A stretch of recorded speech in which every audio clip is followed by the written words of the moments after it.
Okay, we're all here now. Hi, hello. I think we're on episode 7. Cringe Music Podcast. Yeah. Albums for the week. Episode. I need to stop saying week because it's been several weeks. So, albums this episode. Conditions of My Parole by Puscifer. KOSMIK Music by Beak. And 2 by Alien Weaponry. So, before I get into this, I know it's been a hot minute, but, you remember a couple seasons ago where I had mystical music oracle powers, where every album pick that I had, that album would get, like, a re-release or something? Mm-hmm. It has happened again. Puscifer is, re-releasing Conditions of My Parole on vinyl, cassette, and CD. How about that?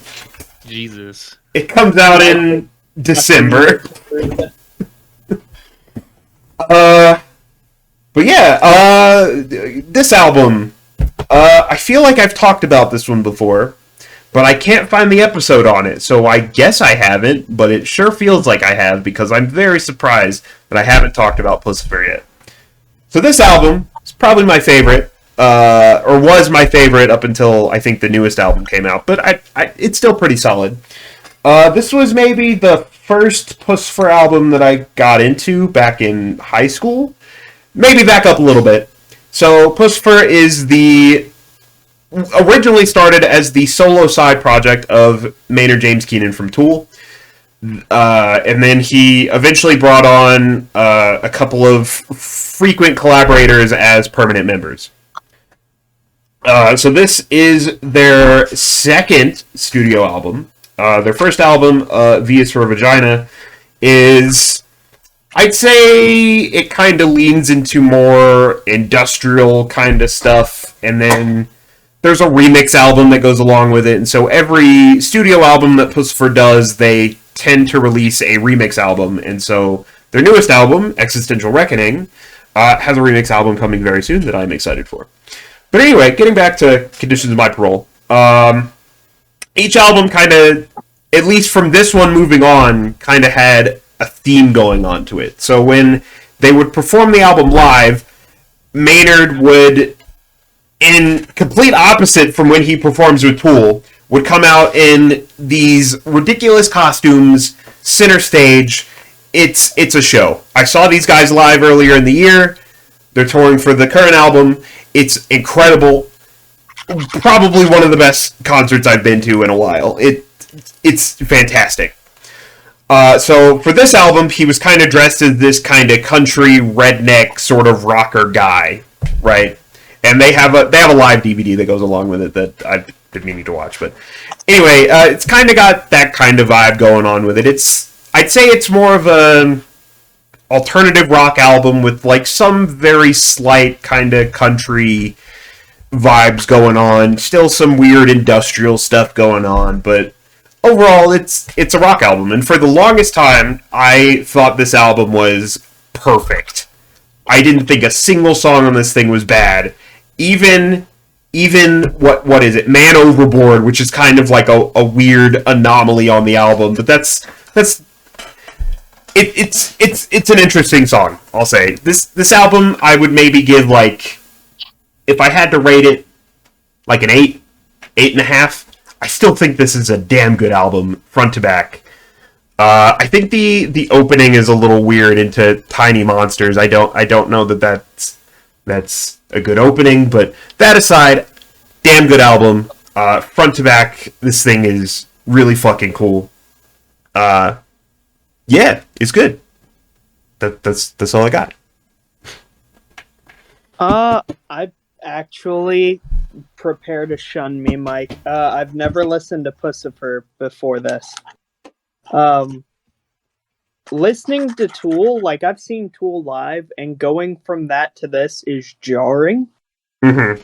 But simply, it's like if your first experience with Devin Townsend is Strapping, and then you listen to Strapping for 4 years, and then you suddenly discover Townsend Project, and you listen to that. It's wildly different, and this threw me for a loop.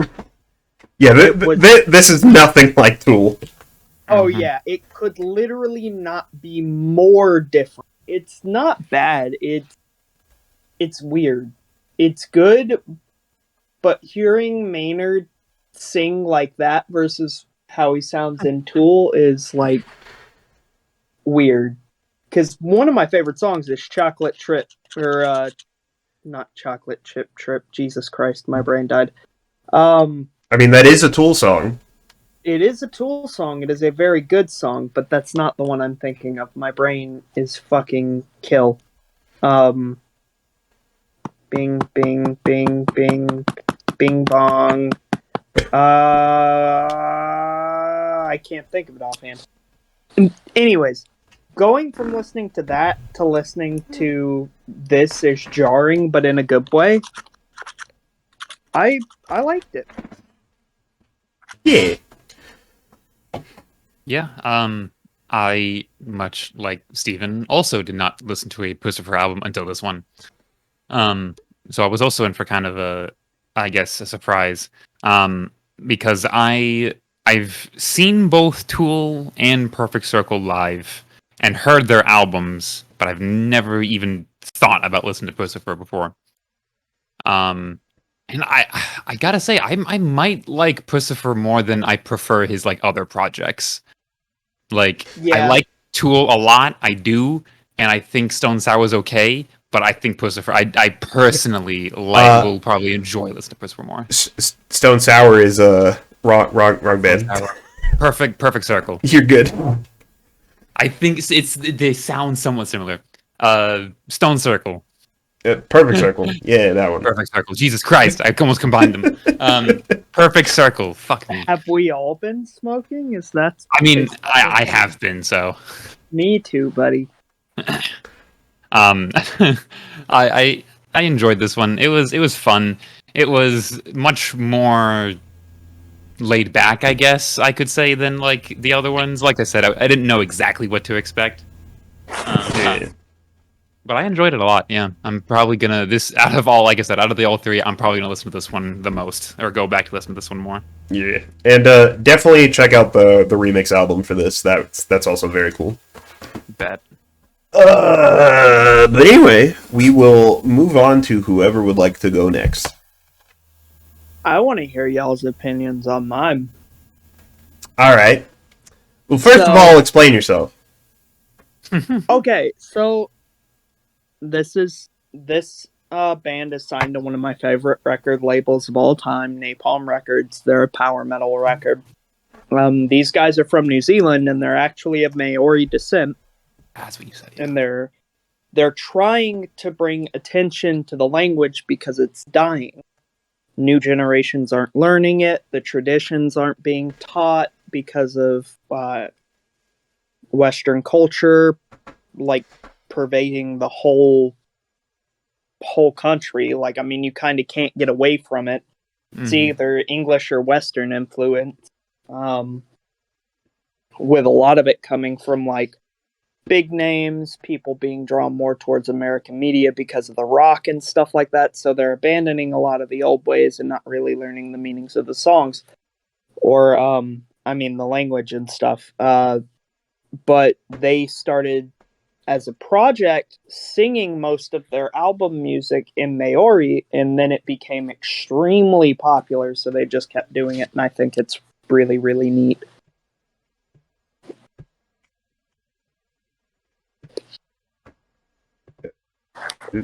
Is that you done? That it? Yeah.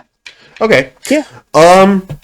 So yeah. Oh boy, I didn't hate this. I'll say that right now.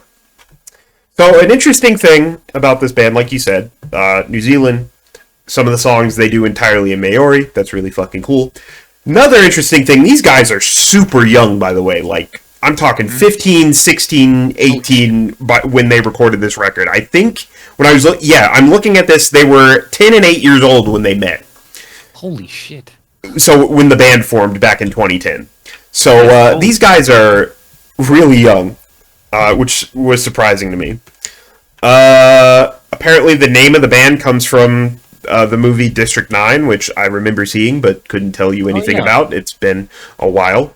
That came out forever ago. But anyway, this album is okay, I think. But I'm going to cut these guys some slack because, they are kind of young and I'm not expecting to be fucking wowed with guitar wizardry shit from some, young teenagers, right? I'm curious to see where this band will go in the future as they get older, right?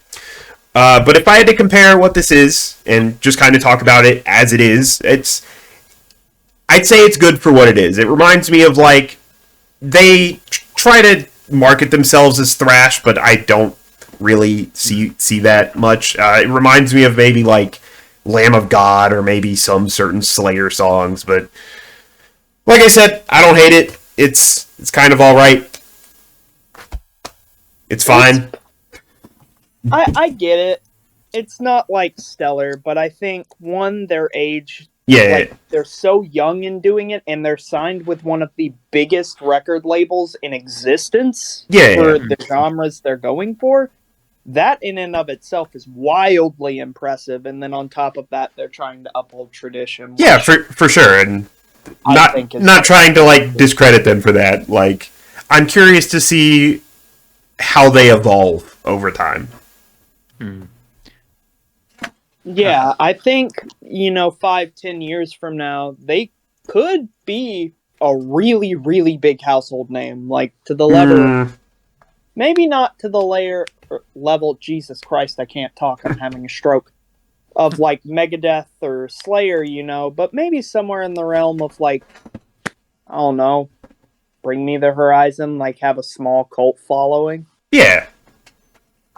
I think they could do really good things as they get older. And when I found out what they were doing to preserve their culture and stuff, I was like, I really sympathize with that. Because, Irish tradition, Celticism, a lot of it's getting thrown to the wayside now and people aren't learning about it. It's kind of a bummer. So, yeah, I really enjoyed this. I find the Maori language to be kind of fascinating. I love seeing I follow so many of them on different social media platforms because I find their culture very fascinating. So I like this one a lot. I guess they are kind of somewhat predictable heavy metal, but I guess not every, you don't have to be David Townsend on every album. You don't have to go over the David, Jesus Christ, Devin. David Townsend. Jesus Christ. Yes, his cousin that writes. Yes. Blues. Yeah, we'll go with that one. Yeah. They don't have to. I guess not every album has to be a masterpiece. I overall really enjoyed this though, and I'm really, like you guys said, I'm really excited to see them progress over their careers because how early of an album was this? This came out in 2018, and it's their debut. Their first album. Okay. I'm fairly excited to hear more. I see that they have one more album, so. Yeah, their other album has a little more evolution to it. You can see they're starting to learn, but I mean, I picked this one because I thought it was cool, and Kai Tantanga is one of my favorite metal songs. Yeah, that is a good one.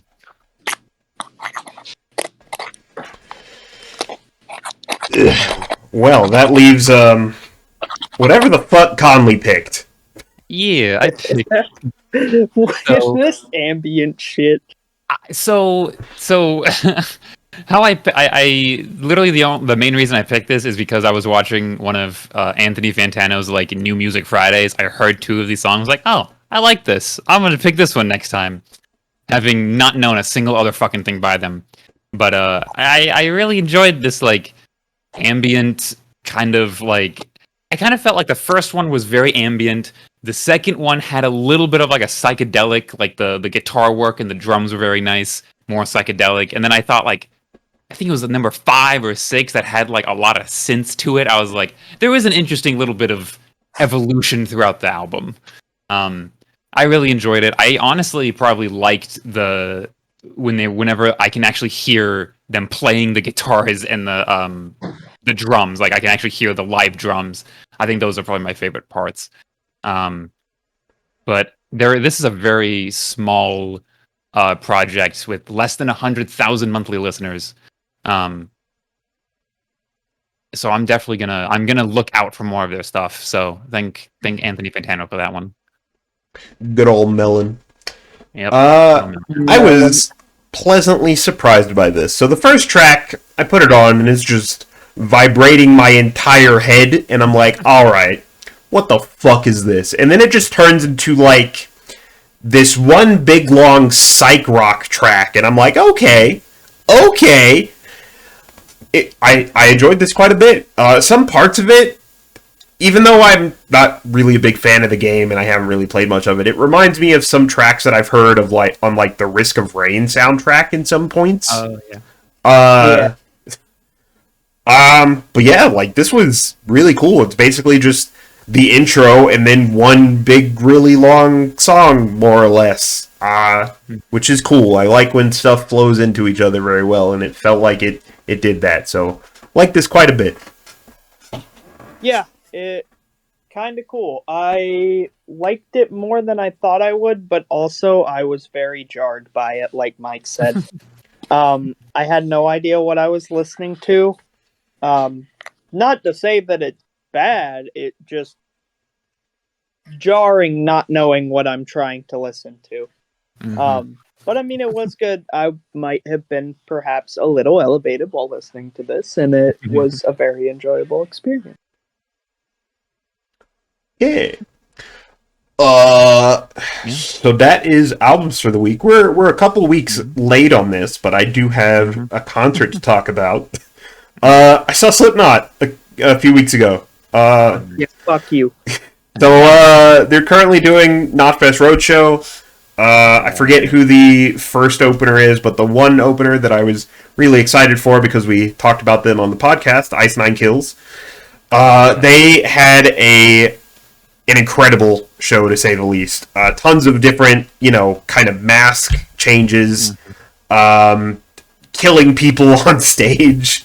The whole just kind of aesthetic of they're really leaning into the whole silver screen aesthetic. Because, like, the screen in the background, and they had one underneath the drummer's podium, it was kind of like the front of a theater, and then the ticker has whatever the name of the song is. I thought that was a nice touch, and the background for it would change depending on what the song is. Really cool seeing Hip to Be Scared live, because they did the scene from the movie, which was cool. Cool. But yeah, they mostly played like the first and second Silver Scream album, and yeah, it was really fucking cool. I think I like this band way more now than I did when we first talked about them, because I've been listening to those albums kind of nonstop lately. It was really cool. Slipknot though, not really a big Slipknot fan. There's a couple of songs here and there that I like, but it's fucking Slipknot, dude. So I had to go see them, and their show was cool. They had a really big stage with different levels. One of their percussionists was like going fucking nuts, hanging off of shit and doing flips. They had who was it? Clown had like this hanging steel beer keg that he was beating with a flaming bat at one point. Sid Wilson, their DJ, his mask this album cycle is something. So he basically has like a layered mask where the other layer he can remove, and it's remote controlled in some way where the mouth moves, and it basically just mimics the vocals for the track. So he's walking around the stage with this thing while fucking... What's his fucking name? I can't... Dumb. Hold on. I'm gonna Google. While Corey Taylor is singing, this thing is mimicking his vocals. So that was interesting. I didn't get to see it up close because my seats were kind of far from the stage, but it's whatever. I could still kind of make it out, so to speak. What the fuck? What? I googled Slipknot, and apparently Joey Jordison died. Yeah. Oh wait, this is from like, this is a year ago. Why is this article titled from yesterday? Okay, anyway, this is old news. Okay, whatever. Yeah, I was gonna say, how did you not know about Joey dying? yeah. Anyway, unrelated to what I'm talking about immediately. Show was good. They played, I think, at least one song from every album, which was cool. They played a track off the new album. Yeah, lots of pyro explosions. Rednecks going hard next to me. Sounds about right. That's Yep. that's the people who listen to him. Yep. It was cool though to say that I've seen them at least once. But yeah, that's all I really got to say about it. It's fucking Slipknot. They put on a big over the top show, and there's rednecks going hard. What else do I really need to say about it? Yeah, they're very good live. Context, saying that Ice Nine Kills was killing people on stage sounds really bad until you realize they're a horrorcore band. Yeah. Yeah. But yeah, that's all I've got. I have a show that I'm going to tomorrow, but it is not a band. I'll just mention this anyway because it's a thing that I'm going to see, and why the fuck not? So I've been listening to the Trash Taste podcast a lot lately because I'm a filthy fucking weeb. And oh right, yeah, them. they're going on tour, and they're going to be in Salt Lake tomorrow. So I don't know anything about this show. They've been keeping it kind of hush hush. All I know is that there's some sort of audience participation element to it. So I'll see whatever the fuck this is tomorrow, I guess. And yeah, I'm excited. Okay. Hell yeah. But anyway, if that's all we got, I guess we can pick album for next time. I think so. So because it's October, unfortunately, one of my options that you could pick if you so choose is a meme album. Oh. Would you like a meme album? Oh no. Oh god. Why not? Fuck it. All right, we're gonna listen to Super Ghostbusters by Vinesauce Joel. Oh god. Oh no. I know about this album. So if you're not familiar what this is, basically, 1 week Joel's internet went out, so he decided to make a Ghostbusters parody album. And at some point earlier this year, he flew to New York to visit Vinny and Jabroni Mike, and left a physical CD of this album at the Ghostbusters Firehouse for some poor soul to find. Oh my god. Bustin' makes me feel good. Oh, I can't believe I'm about to have to listen to this whole fucking album back to back. I hate you, Mike. It's good. It's only, 20 minutes? Yeah, that's true, I guess. Did I ever pick Guldive for the podcast? Nope. Okay. Y'all want to listen to something strange? In my neighborhood? Who we gonna call? Ghostbusters? Bustin'. Let's see. I will give you the link to download the FLAC of it if I can find it. So, you know what, Mike? You don't have to listen to it right now, but I kind of want to hear your reaction to the album art. Huh. I'm doing the podcast right now. Oh, shit. Hello. Anyway. Your face is cut off, thankfully. Thank fuck. I Anyway, here's a cat. Here's a cat. It. I don't know why I've been delivered a cat.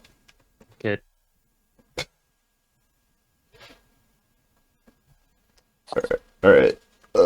There's the album art for you, Mike. You just want me to react to the album art? Yeah, I just want you to look at the album art and tell me what you think it is.